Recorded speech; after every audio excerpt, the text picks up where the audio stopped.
جو خبر پھیل رہی ہے کہ کولکتہ شہر میں اردو اکیڈمی کی جانب سے جناب جاوید اختر صاحب کو مدعو کیا گیا تھا اور وہ یہاں پر آ کر ایک پروگرام کو اٹینڈ کرنے والے تھے بحیثیت چیف گیسٹ، اور ان کا اب آنا کینسل ہو گیا ہے۔ اس سلسلے میں بعض جھوٹی کوششیں اور جھوٹی باتیں اور غلط پروپیگنڈا بالخصوص واہین فاؤنڈیشن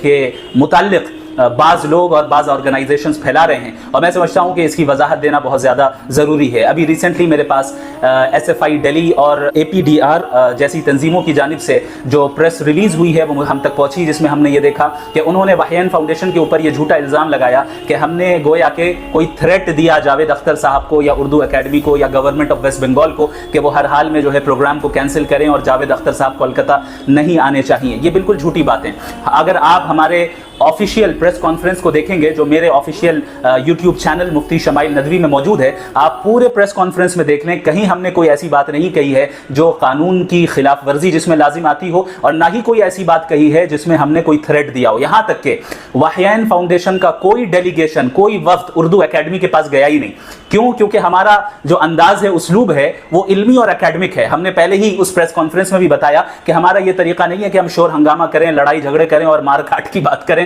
اور یہ کہیں کہ یہ اس شہر میں نہیں آ سکتے، وہ اس شہر میں نہیں جا سکتے۔ ظاہر ہے ہم کون ہوتے ہیں انہیں یا کسی بھی شخص کو کولکتہ میں آنے سے روکنے والے؟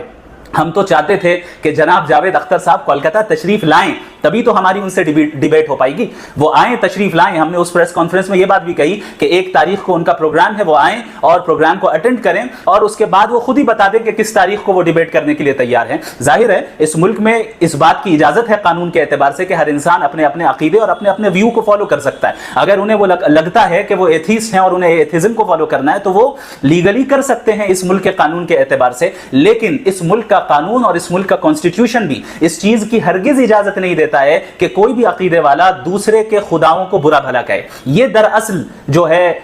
قانون کی خلاف ورزی ہے، یہ دراصل جو ہے لوگوں کے سینٹیمنٹس کو نقصان پہنچانا ہے کہ جب آپ دوسرے مذہب کے خدا کو برا بھلا کہیں، دوسرے مذہب کا مذاق اڑائیں، اس کی اجازت کوئی قانون نہیں دیتا ہے۔ بڑے افسوس کی بات ہے اس جیسی موقر تنظیمیں جن کا نام میں نے آپ کے سامنے لیا، ان کی نظروں سے اتنی بڑی بات کیسے اوجھل ہو گئی، اور اب میں نہیں جانتا کہ یہ جان بوجھ کر انہوں نے اس چیز کو نظر انداز کیا ہے بعض فرقہ پرست طاقتوں کی چاپلوسی کرتے ہوئے، یا یہ کہ وہ کسی وجہ سے اس سے ناواقف تھے۔ اگر ناواقف تھے تو اب میرے خیال سے واقف ہو جانا چاہیے کہ واہین فاؤنڈیشن کا اپروچ بالکل علمی ہے، اکیڈمک ہے، واضح ہے۔